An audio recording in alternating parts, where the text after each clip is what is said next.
ចិត្តដល់ថ្ងៃហើយបងប្អូនអើយបនចូលឆ្នាំថ្មីប្រជាទាំងប្រុសស្រីនៅក្នុងទិងដីនៃខេមរា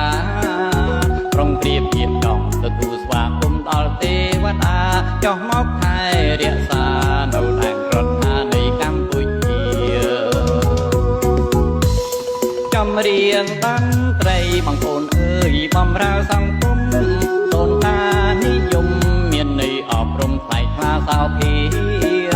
គិនជាតិចម្បងមិនមែនចងក្រងតែងបត់ពាលាកុំដូចចម្រៀងមួយឃ្លាយកស្រាជាគ្នាកន្លះកែម្នាក់ឯងបើតែងនេះគុណត្រូវតែតែងឲ្យសមទៅតាមក្រឹតក្រមឲ្យចាំខ្លួនការតែងបំរើសង្គមនៅគ្រប់ទីកន្លែងកុំច្រៀងក្តែងលោឡាអត់ន័យកុំច្រៀងដូចឈួតរំបង្អួតគេឯងឲ្យចេះកោតក្រែងដល់បងប្អូនប្រុសស្រីបងប្អូនប្រុសស្រីឆ្នាំថ្មីឆ្នាំល្អបងប្អូនអើយជួបតែសុខសាន្តរកស៊ីមានបានក្រុមញាតិតំបាននៅលើផែនដី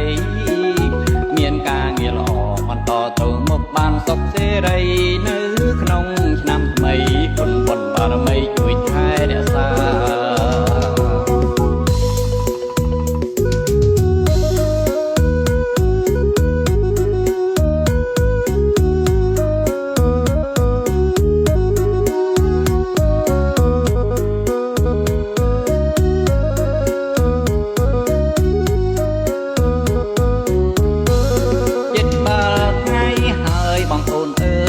ចូលឆ្នាំថ្មីប្រជាទាំងប្រុសស្រីនៅក្នុងទិងដីនៃខេមរាប្រុងប្រៀបជាចំទទួលស្វាគមន៍ដល់ទេវតាចុះមកថែរក្សានៅដែនរដ្ឋានៃកម្ពុជាចម្រៀងតន្ត្រីបងប្អូនអើយបំរើសង្គមដូនតានិយមមានន័យអប់រំថ្លៃថ្លាសោភា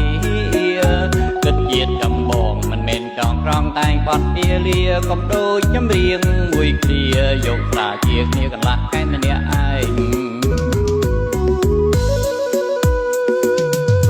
បើតែងនេះគុណត្រូវតែតែងឲ្យសមទៅតាមក្រឹតក្រមឲ្យចាំខ្លួនការតែងបំរើសង្គមនៅគ្រប់ទីកន្លែងកុំច្រៀងក្តែងលោឡាអត់ន័យកុំច្រៀងដូចឈួតរំបង្អួតគេឯងឲ្យចេះកោតក្រែងដល់បងប្អូនប្រុសស្រី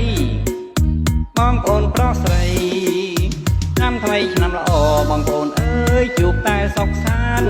រកស៊ីមានបានគ្រប់ញាតិសន្តាននៅលើផែនដីមានការងារល្អបន្តទៅមុខបានសុខសេរីនៅក្នុងឆ្នាំថ្មី